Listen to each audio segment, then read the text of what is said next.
I think Kireeti గారి మాటలు విందాము. హాయ్ హాయ్ అండి. హలో అండి. బాగున్నారండి? చాలా అంటే కొంచెం నిమ్మకాయలు గుర్తొచ్చి నవ్వు వస్తుందండి నాకు. అందరికీ లేస్తా ఏ బాబు లేవు. ఓకే, ఇంకేమైనా ఉన్నాయా? ఓకే. అందరికీ నమస్కారం అండి. ఇంతమంది మీడియా మిత్రులు చూడడం చాలా ఆనందంగా ఉంది. ఫస్ట్ ఆఫ్ ఆల్ మీడియా వాళ్ళు లాంచ్ చేయడం, మీడియా చేతుల్లో లాంచ్ అవ్వడం మా trailer it's a huge thing for us. Thank you so much. Huge round of applause for all the media people here. Thank you sir, thank you so much. మీ support లేకపోతే మేము ఎక్కడ ఉన్నాం, ఎలా అన్నా ట్రోల్ అవుతాం, ఏమన్నా చేయగలుగుతాం, అంతా మీ సపోర్ట్ వల్లే. అండ్ నా పేరు కిరీటి దామరాజు. నేను ఈ సినిమాలో ఒక పాత్ర చేయడం జరిగింది, ఆల్ బికాస్ ఆఫ్ డైరెక్టర్ దయా. అండ్ వీళ్ళతో ఒక క్యూట్ కాంబినేషన్ అండి. అన్న డైరెక్టరు, తమ్ముడు హీరో. అంతేనా? ఉల్టా చెప్పాను. అన్న హీరో, తమ్ముడు డైరెక్టరు. అసలు ఇంత క్యూట్ కాంబినేషన్ వీళ్ళది. అండ్ కెమిస్ట్రీ కూడా చాలా బాగుండింది. హీరోయిన్ కంటే హీరో డైరెక్టర్ కెమిస్ట్రీ వేరే లెవెల్లో ఉండేది సెట్లో.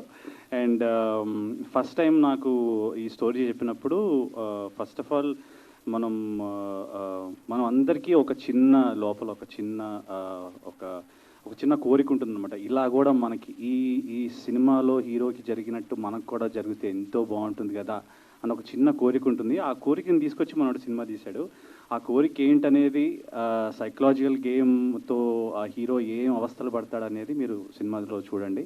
అండ్ ఆ సినిమాని, ఆ పాత్రని చాలా ఎక్సైటింగ్గా, చాలా వండర్ఫుల్గా, ఎంగేజింగ్గా చేసినందుకు ఎంటైర్ టీమ్కి thank you so much. And thank you so much for making me also a part of this project. And game on, and on Feb 2nd, please watch and encourage our film. It's a small team, but really hardworking, stylish making, and really good team. All he needs is a good story. He will entertain you more and more. And Ravi Kastur గారికి ఈ cinema ఇంకా మంచి డబ్బులు తీసుకురావాలని మనస్ఫూర్తిగా కోరుకుంటూ, మిమ్మల్ని అందరినీ ఎంటర్టైన్ చేస్తుందని ఆశిస్తూ, నవాబ్ గ్యాంగ్ వాళ్ళ పాట చాలా ఎక్సైటింగ్ ఉంటుందండి. You have to watch the entire songs and also the music director. Thank you so much for giving such a kick as music. Thank you so much. Thank you so much Kireeti గారు.